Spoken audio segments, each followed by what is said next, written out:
40 के 40 क्वेश्चन करने की ट्राई करते हैं, सही उसके 23-24 भी नहीं आते, मतलब सेकंड पार्ट की इन्फॉर्मेशन फॉल्स होगी, आगरा में बनाया ये सही है, तो एक भी इंफॉर्मेशन गलत हुई फॉल्स। कीवर्ड से कभी भी आंसर नहीं लगना, इसमें आप कीवर्ड से आंसर लगा सकते। आईएलटीएस रीडिंग में 5.5 बैंड रहने का सबसे बड़ा कारण क्या है? बच्चों को ये नहीं पता एग्जाम को अटेम्प्ट कैसे करना है। They don't have knowledge about the basic concept of IELTS reading. उन्हें इन चीज़ों की बिल्कुल भी नॉलेज नहीं है, उन्हें सिर्फ रीडिंग पकड़ा दी जाती है और बच्चे अपने आप करके आ जाते हैं, उसके बाद डिस्कशन हो जाता है, दैट्स इट। ऐसा नहीं है। अगर उन्होंने 3 पैसेजेस बनाए हैं, ठीक है, इतने बड़े बड़े 3 पैसेजेस बनाए हैं 1 2 3, और उनको आपको 1 घंटे के अंदर पूरा करना है, ठीक है, और ट्रांसफर भी उसी टाइम के ड्यूरिंग करना है, तो कोई ना कोई स्ट्रेटेजी, कोई ना कोई चीज तो अप्लाई होती होगी जिसमें सारे इतने बड़े पैसेजेस को रीड करके आप अपने आंसर्स भी ढूंढ सको और उसको ट्रांसफर भी कर सको। और यहाँ पर ऐसे बच्चे भी कई मिलेंगे आपको जो पूरे तीनों पैसेजेस को 40 मिनट्स में ही कंप्लीट कर देते हैं, तो मतलब वो कुछ ना कुछ तो यूज करते ही होंगे। कौन सी स्ट्रेटेजीज यूज करते हैं और किस तरीके से साथ वो हाई एक्यूरेसी के साथ कम टाइम में इतना अच्छा स्कोर कैसे ले आते हैं, वो आज की वीडियो में मैं आपको बताने जा रहा हूं कि क्या टिप्स और ट्रिक्स वो बच्चे यूज करते हैं। तो first of all, my name is Navdeep Singh and from the vibe isles, ठीक है। तो हमारा जो आइल्स का इंस्टीट्यूट है, हम एक ही ब्रांच रन कर रहे हैं, वो है सिरसा में, ठीक है। चलिए स्टार्ट करते हैं वीडियो। तो यहाँ पर बच्चे आइल्स रीडिंग की मैं स्ट्रेटेजी आपको बताने जा रहा हूँ कि क्या तरीका क्या रहता है, एक ही वीडियो से सब कुछ कवर हो जाएगा, ठीक है, बिल्कुल इधर उधर भागने की जरूरत नहीं है। देखिए, सबसे पहले कंसेप्ट को समझिए भी क्वेश्चन टाइप कैसे कैसे और कितने कितने आते हैं। एक एवरेज रीडिंग में जो भी आपकी एक एवरेज रीडिंग होती है, उसमें आप मान के चलो कितने टाइप के क्वेश्चंस आएंगे, true false, list of headings, fill ups, information containing, matchings और एमसीक्यूज, इससे बाहर कुछ नहीं आएगा। अगर आप इन चीजों को डिवाइड कर दो भी कैसे कैसे कितने कितने क्वेश्चन किस किस में से आते हैं, तो आप देखोगे भी ट्रू फॉल्स आपको 10 to 13 इजिली मिल जाएंगे, लिस्ट ऑफ हेडिंग आपको 8 से 9 इजिली मिल जाएंगी, फिलअप्स आपको 10 to 13 इजिली मिल जाएंगे, इंफॉर्मेशन कंटेनिंग आपको 5 से 7, मैचिंग्स आपको 4 से 5 और एमसीक्यूज भी आपको 4 से 5 मिल जाएंगे। तो इस तरीके के साथ आपकी जो प्रॉपर 40 क्वेश्चन डिवाइड होते हैं। अगर मैं सीधे सीधे से बात करूं, मान लीजिए 11 आपके आ गए, 12 मान लीजिए आपके ट्रू फॉल्स आ गए, ठीक है, तो मान लीजिए 12 ये आ गए, 8 आपकी ये आ गई, हो गई 20 में से आपके फिलअप्स 10 आ जाएंगे, ठीक है, 10 नहीं तो 9 तो आ ही जाएंगे, 29 इंफॉर्मेशन कंटेनिंग 5-7 आ जाएंगी, 34 मैचिंग्स और एमसीक्यूज को मिलाकर आप जैसे मर्जी 40 क्वेश्चन इजीली ऐसे आपके अराउंड एवरेज रीडिंग में आते हैं। अब आपको समझना क्या है, ये चीजें समझो भी आपको किन चीजों पे ध्यान देना चाहिए और किन चीजों में बाद में और किन चीजों पे पहले ध्यान देना चाहिए। सबसे पहले देखिए, उन क्वेश्चंस को उठाओ जो जिसका आंसर आप रीड करके ही लगा सकते हो। जैसे कि फॉर एग्जांपल आपके हो चुके हैं list of heading.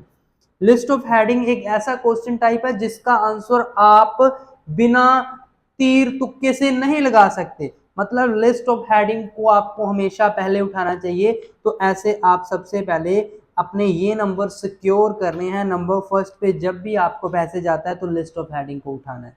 In the case list of heading नहीं है तो सेकंड नंबर में आपने उठाना है फिलअप्स में, क्योंकि फिलअप्स एक ऐसा क्वेश्चन टाइप है जिसमें आप तीर तुक्का नहीं लगा सकते, you have to read the passage, इसे उठाना है, ठीक है। देन थर्ड नंबर पे मैं आपको ट्रू फॉल्स नोट गिवन करने की सलाह दूंगा।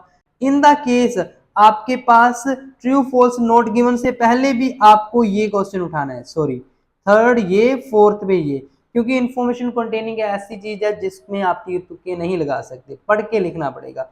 ट्रू फॉल्स में कहीं ना कहीं बच्चे अपने true true true false false false लगा के आते हैं, तीर तुक्के इसमें बहुत लगाते हैं। मैचिंग और एमसीक्यूज में तो आपको पता ही है भी आप बच्चे बहुत ज्यादा इसमें तीर तुक्के लगा के आते हैं। अब चीजें क्या है बच्चे, चीजें मैं समझाने की ये ट्राई कर रहा हूं। जब भी आपके पास ऐसे क्वेश्चन टाइप्स आते हैं, सबसे पहले आपको कैसे 7+ पर जाना है। देखिए, लिस्ट ऑफ हेडिंग को सबसे पहले अच्छे से आपको करना है। अगर मान लीजिए 8 क्वेश्चंस आपके लिस्ट ऑफ हेडिंग से आएंगे, अच्छे से रीड करके एटलीस्ट आप 6 to 7 इजिली ले सकते हो। ठीक है, करना कैसे है आगे मैं बताऊंगा लिस्ट ऑफ हेडिंग को। देन फिलअप्स जो आपके आते हैं, फिलअप्स सबसे इजी होते हैं। कोई भी बच्चा अगर उसके पास 12-13 फिलअप्स आते हैं तो इजिली वो 8 to 9 मार्क्स इसमें गेन कर सकता है। Information containing same like list of heading होता है, थोड़ा सा फर्क है, मैं आपको बताऊंगा। अगर 5-7 भी आती हैं तो आप 4 to 5 क्वेश्चन इजिली करेक्ट कर सकते हो। अब बात करो ट्रू फॉल्स नॉट गिवन की। अगर मैं इनका हिसाब लगाऊं तो मान लीजिए 7 + 8 + 5, ठीक है, 20, अराउंड 20 मार्क्स आप इन किन में से लगभग आपका मैंने जो अंदाजा लगाया था 27-28 में से 20 मार्क्स आप इजीली गेन कर सकते हो इन तीनों क्वेश्चन टाइप्स में से।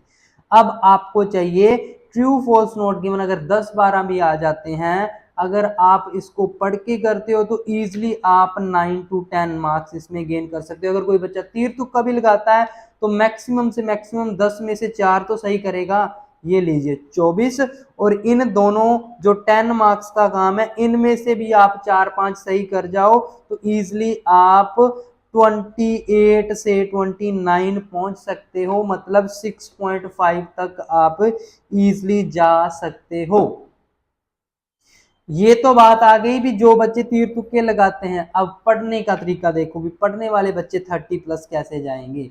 अब देखिए इसमें क्या करना है बच्चे, आपने सबसे पहले आपको बेसिक कंसेप्ट क्लियर करना पड़ेगा। पैसेजेस होते हैं 3। पहले पैसेज में 1 से 13 क्वेश्चन, दूसरे में 14 से 28-27 क्वेश्चन, तीसरे में 28 से 40 क्वेश्चन।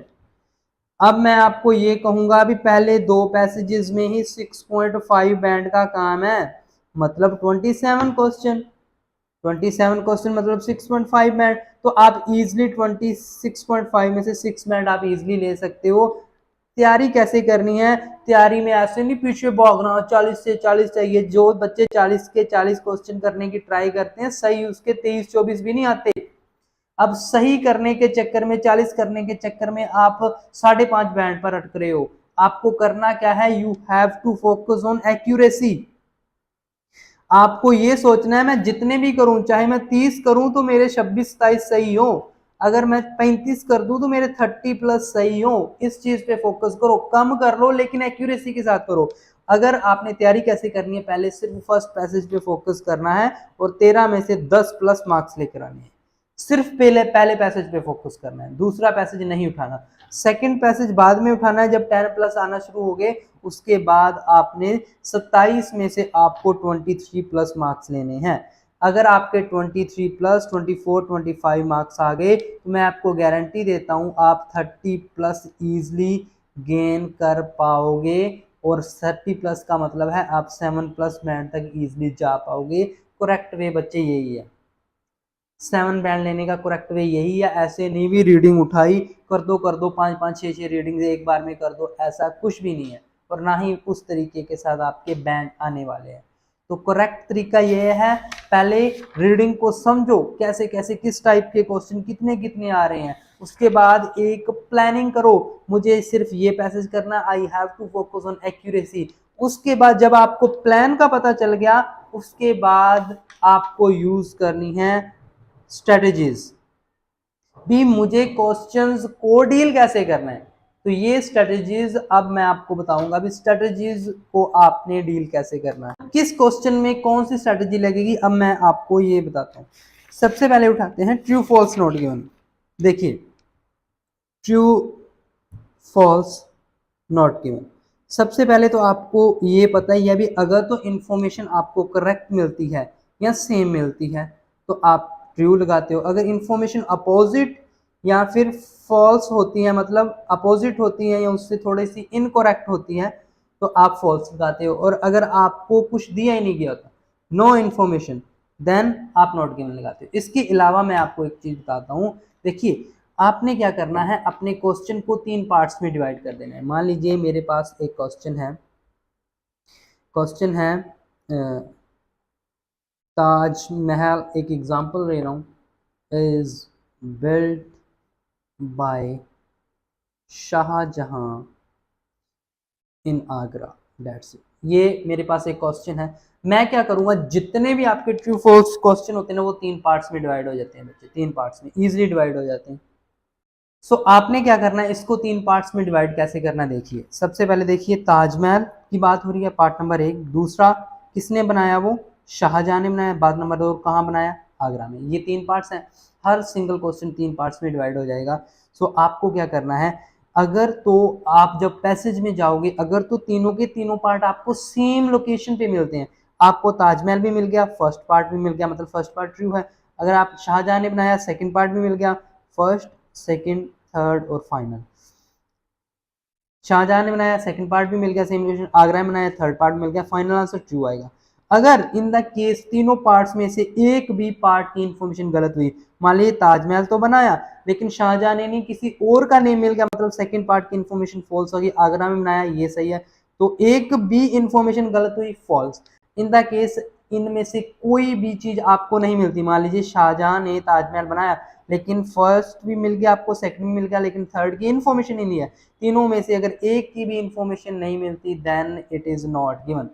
तो आपने ऐसे 3 पार्ट्स में डिवाइड करना है। अगर तीनों के तीनों सेम लोकेशन पे मिलते हैं देन इट इज ट्रू। अगर तीनों में से एक की इंफॉर्मेशन भी गलत मिलती है देन इट इज फॉल्स। अगर तीनों में से एक भी मिस होता है then it is not given. तो ये स्ट्रेटेजी आप यूज करें, अमेजिंग है। जब आप चीजों को तोड़ देते हो ना, वो इजिली समझ आती है आपको। सारा पढ़ोगे, मैच करोगे, कंफ्यूज हो जाओगे, अलग अलग तोड़ के इसको करोगे तो आप अमेजिंग आपको रिजल्ट मिलेगा। अब मैं बात करता हूँ नेक्स्ट आपकी लिस्ट ऑफ हेडिंग का। ठीक है, देखिए list of heading. List of heading बच्चों को बहुत कंफ्यूज करती है। विद लिस्ट ऑफ हेडिंग मैं आपको ये कहूंगा, सबसे पहले आपको लिस्ट को रीड करना है। लिस्ट जो आती है आपको उसको अच्छे से रीड करो और उसको अपनी लैंग्वेज, चाहे आप हिंदी, पंजाबी, मलयालम, उर्दू, बंगाली जो भी बोलते हैं उस लैंग्वेज में उस लिस्ट को प्रॉपर समझने की ट्राई करो। यहाँ पे अगर यहाँ पे लिखा है जैसे पॉपुलेशन ऑफ चाइना इन 1988, ये लिस्ट आ गया, तो मैं अब अपनी माइंड में एक विजुअल बनाऊंगा। जिस पैसेज में 1988 में पॉपुलेशन की बात की गई होगी कि चाइना की पॉपुलेशन इतनी थी, इतने करोड़ थी, इतने लाख थी, इतने मेल्स थे, इतने फीमेल्स थे, या चाइना की पॉपुलेशन कम हो गई या चाइना की पॉपुलेशन ज्यादा होगी, पास्ट की बात होगी, ऐसे इस लिस्ट के प्रॉपर विजुअल अपने माइंड में बिठा लो।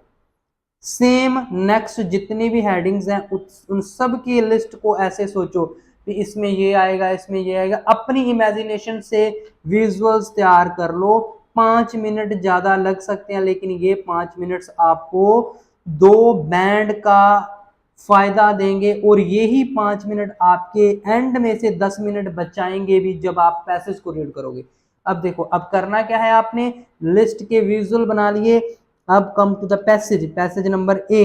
पैसेज को अच्छे से रीड करना है, पैसेज को अच्छे से रीड करना है और आपने ये देखना है, आपने कभी भी कीवर्ड से लिस्ट ऑफ हेडिंग का आंसर नहीं लगाना। मान लीजिए यहाँ पे पॉपुलेशन की बात है, मान लीजिए यहाँ पे एक वर्ड पॉपुलेशन आ गया, आप ऐसे नहीं भी इसकी हेडिंग फर्स्ट है, नहीं कि देखो जो लिस्ट ऑफ हेडिंग है ना, आपको एक पैसेज को टाइटल देना है। कभी भी टाइटल एक वर्ड से नहीं दिया जाता बच्चे, ना ही एक लाइन से दिया जाता है।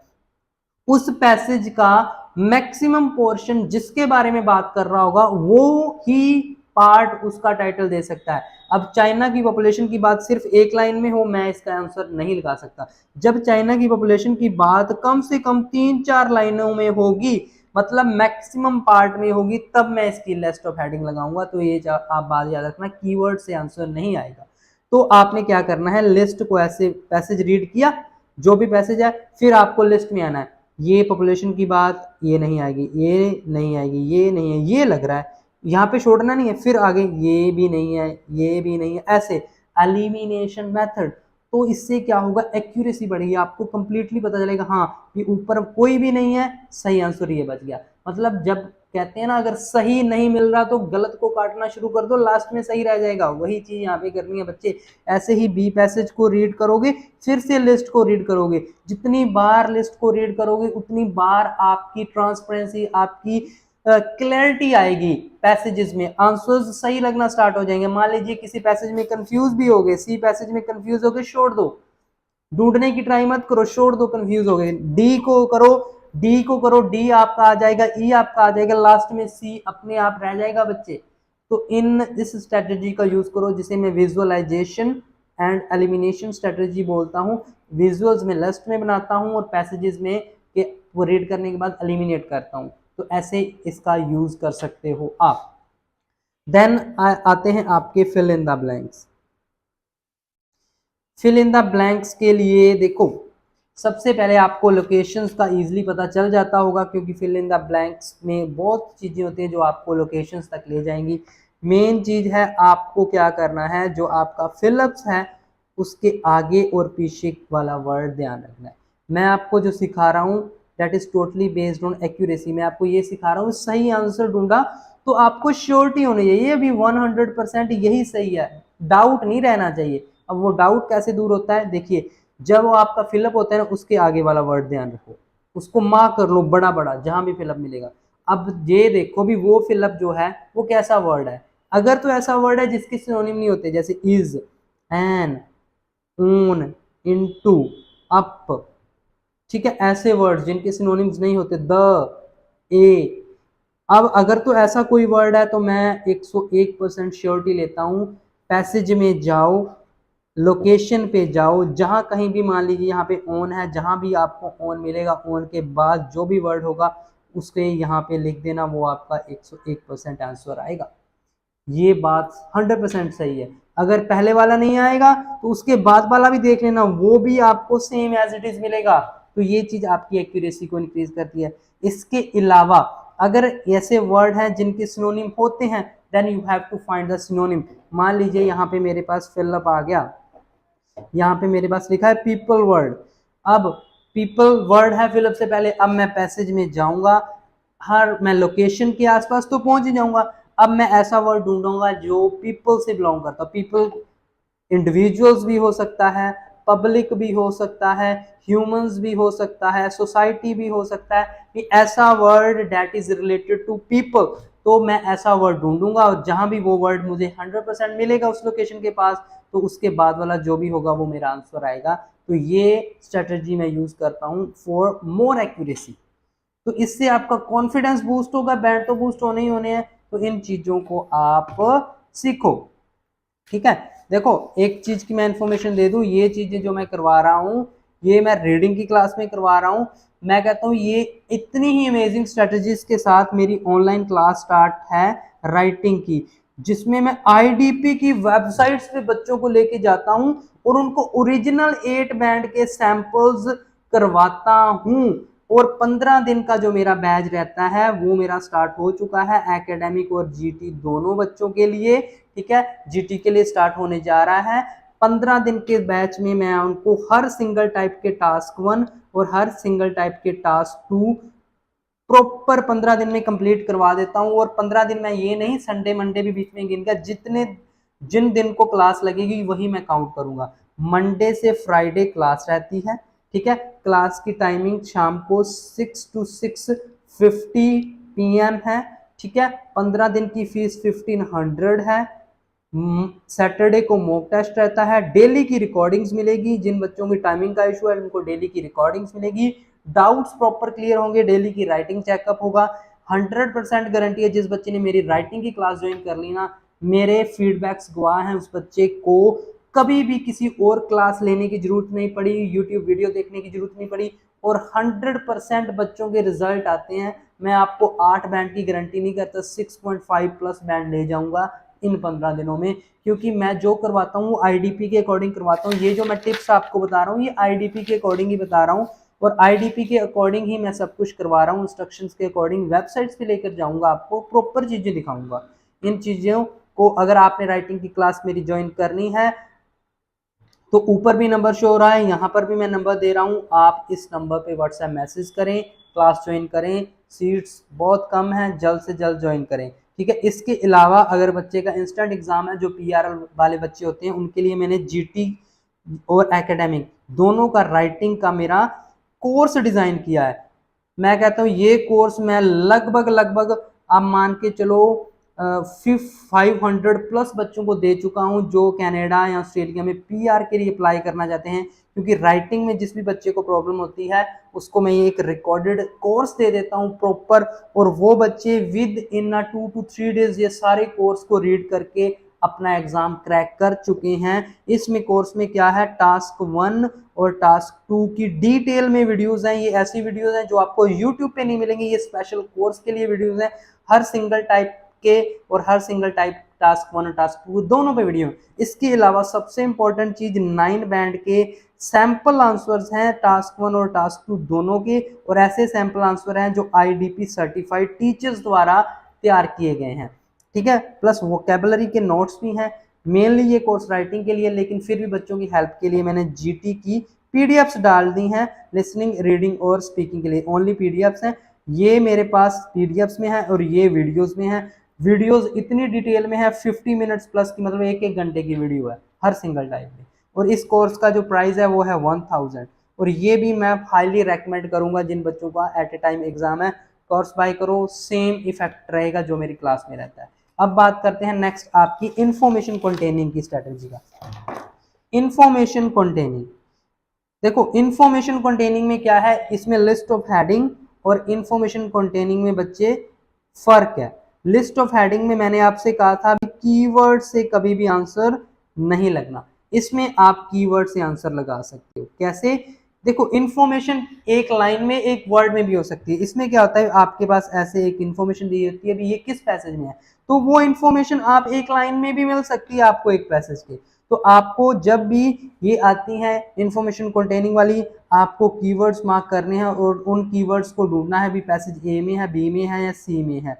तो जिस पैसेज में भी आपको वो कीवर्ड्स मिलते हैं आपको वो आंसर लगा देना है इजिली। तो ये कीवर्ड से लगती है, ये कीवर्ड से नहीं लगती, बस इस चीज का ध्यान दे देना, ठीक है। नेक्स्ट इज आपकी जो आती है एमसीक्यूज। एमसीक्यूज बच्चों को बहुत प्रॉब्लम करते हैं, तरीका नहीं सही बच्चों को बता, तरीका सही बताता हूँ। एमसीक्यूज में बच्चे क्या होता है, आपके पास ऐसे एक लाइन आती है, देन आपके पास ऑप्शंस आते हैं। सबसे मेन चीज क्या है, बच्चे क्या करते हैं, क्वेश्चन रीड कर लिया, ऑप्शंस रीड कर ले, चलो पैसेज में कीवर्ड से पैसेज ढूंढा, गलत तरीका है। आपको ऑप्शंस रीड नहीं करने, सबसे पहले आपको सिर्फ क्वेश्चन रीड करना है, कीवर्ड मार्क करो, कीवर्ड मार्क करके अपने पैसेज की लोकेशन पे आओ। पैसेज की लोकेशन पे आने के बाद मान लीजिए ये पैसेज है, यहाँ पे मैं, ये मेरी लाइंस हैं, मुझे यहाँ पे मिल गया, मैं यहाँ से ऊपर चला जाऊंगा और पूरी लाइन रीड करूंगा और नीचे तक 2 लाइनों तक रीड करूंगा। जब मैंने अच्छे से 2 लाइनों में रीड कर लिया, मैं वापस आऊंगा, इसकी बात नहीं हुई, इसकी बात नहीं हुई, ये थोड़ा सा लग रहा है, इसकी तो बिल्कुल ही नहीं हुई, गलत को काट दो, सही अपने आप बच जाएगा। एलिमिनेशन मेथड सेम लाइक आपकी लिस्ट ऑफ हेडिंग में मैंने यूज करवाया था तरीका, उसी मेथड के साथ आपको एमसीक्यूज करने हैं। तो इन स्ट्रेटजीज का अगर आप यूज करना सीख जाओगे, सारी स्ट्रेटजीज का और रीडिंग का बेसिक कंसेप्ट क्लियर कर दोगे, तो रीडिंग बहुत इजी हो जाएगी बच्चे, डिफिकल्ट ही नहीं है, ठीक है। डिफिकल्ट क्या चीज है, ये आपका माइंड सेट है, अभी ये चीज ये है, ये चीज नहीं है, सब कुछ आसान है अगर आपको अच्छे से पढ़ाया जाए। बड़े बड़े इंस्टीट्यूट्स की इंफ्रास्ट्रक्चर्स को और भीड़ को देखकर कभी भी इंस्टीट्यूट ज्वाइन मत करो, क्योंकि आजकल इंस्टीट्यूट्स में आपको स्टूडेंट से ज्यादा आपको कस्टमर समझा जा रहा है, ठीक है। यहाँ पे एजुकेशन नहीं, यहाँ पे बिजनेस चल रहा है, बिजनेस 100% बिजनेस चल रहा है, ठीक है। नो डाउट सभी करते हैं, लेकिन अगर कोई बंदा आपसे पैसे ले रहा है तो उसे उसका रिटर्न भी करना चाहिए। अगर मैं ऑनलाइन क्लास में अपनी 1500 ले रहा हूं तो आई विल गिव माई 101% कि बच्चे के डाउट क्लियर हो और बच्चे की 101% प्रॉपर तैयारी हो। ये नहीं है कि आपसे फीस ली जाती है और इम्प्रूवमेंट के नाम पर 0 है, ये नहीं है। सो आप बिजनेस बन चुका है तो टीचर को देखकर अपना इंस्टीट्यूट ज्वाइन करें, ना कि बड़े इंफ्रास्ट्रक्चर या भीड़ को देखकर। तो इन चीजों को अप्लाई करें अपने, ठीक है, अपनी प्रैक्टिस में अप्लाई करें, बहुत आपको अच्छा रिजल्ट मिलेगा। बाकी ऑनलाइन क्लासेस और कोर्स मैंने आपको बता ही दिया है, बहुत जबरदस्त क्लास लूंगा, आपको गारंटी देता हूं। जिस बच्चे ने मेरा ट्रस्ट करके मेरी क्लास या फिर मेरा कोर्स बाय किया, उसको लाइक वो सैड नहीं होना पड़ेगा, क्योंकि जितने मेरे कोर्स बच्चों ने बाय किए हैं बहुत अच्छे उन्होंने रिव्यूज़ दिए हैं, जितने बच्चों ने क्लासेस लिए हैं बहुत अच्छे रिव्यूज़ दिए हैं। तो मैं आपको पूरा ट्रस्ट के साथ कह रहा हूँ, इन चीज़ों को अगर आप ज्वाइन करोगे तो 100% रिजल्ट मिलेगा। नंबर आपको पता है, ऊपर भी शो हो रहा है, यहाँ पे मैंने दिया है। तो जल्दी से जल्दी क्लास को एनरोल करें। बाकी वीडियो अच्छी लगी हो चैनल को करने सब्सक्राइब। अगर आपका कोई डाउट है कमेंट में ज़रूर बताएं, आपके कमेंट्स का मैं रिप्लाई करने का ट्राई करूँगा। थैंक यू सो मच, मिलते हैं नेक्स्ट वीडियो में।